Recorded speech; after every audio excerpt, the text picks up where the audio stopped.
The long, piercing shriek cut right through concrete, glass, stone, buffers, and skulls. Most of the on-duty rifters instinctively hit the ground. One or two ended up with nosebleeds, and one, Legs Martell, absolutely sober for once, going through containment, passed out and almost drowned in the showers. A couple of scientists got a headache, but whether it was from the noise or the rest of the afternoon, nobody could say.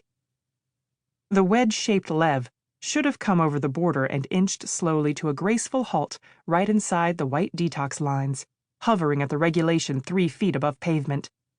It should have then been dusted with chemicals, newt slime, and high UV to make sure any rift radiation or poisonous goo was neutralized. Instead, it zagged drunkenly over the blur, spewing multicolored flame and spinning as 2 live undercells tried to cope with 1 gyro melted and the 3rd cell pouring toxic smoke. The dumb fucks on tower duty even unloaded their rifles at it, probably thinking it was the return, the aliens who left the rift bubbles all over the surface, deciding to revisit and pick up their dropped toys, with the tower guards first in line to be grabbed for experimentation or whatever. The terrified fusillade popped the Lev's canopy and gave the fire inside a breath of fresh air.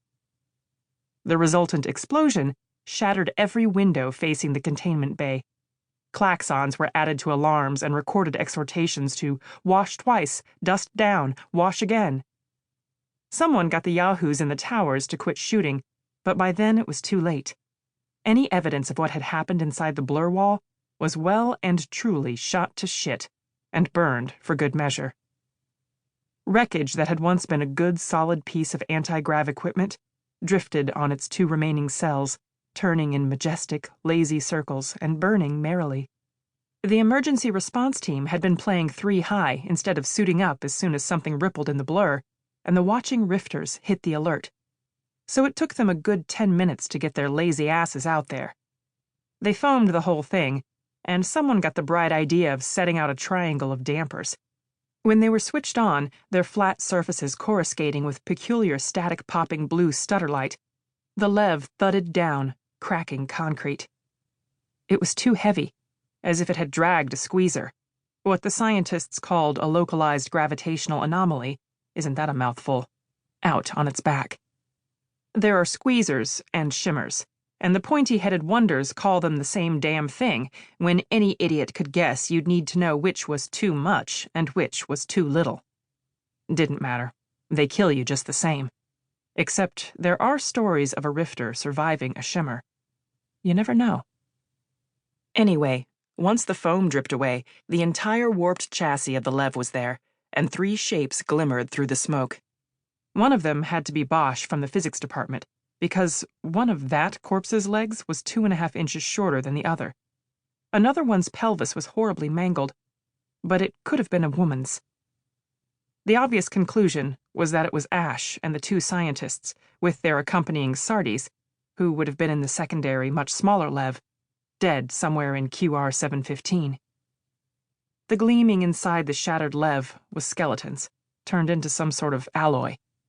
It took 2 weeks of patient work by teams in mag suits to free them from the tangle, and they were carted away to the depths of the Institute.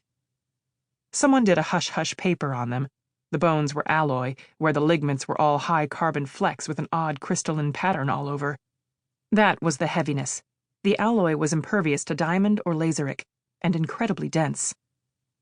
Whatever had crushed the pelvis of the 3rd skeleton had to have been massive, unless it had been done before the transformation. By then, though, the rifters had already held a wake at the tumbledown. Anyone who wasn't a rifter got thrown out after the first round, and the next morning saw not a few still unconscious freaks on the tables or under them, and even more reeling home. Sabby the Puka got carted to the butcher block for alcohol poisoning.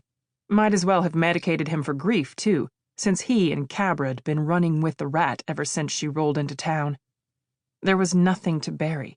Science had eaten the bodies, and besides, it's what she would have wanted. That's how Ashe Rajnik, Ashe the Rat, who held herself to be the best rifter in the world and was certainly one of the luckiest, died. After that, the higher-ups sent a commission. They discharged all the on-duty rifters, and more orders came down. Nothing went into the rift. Anything that came out was to be shot and contained.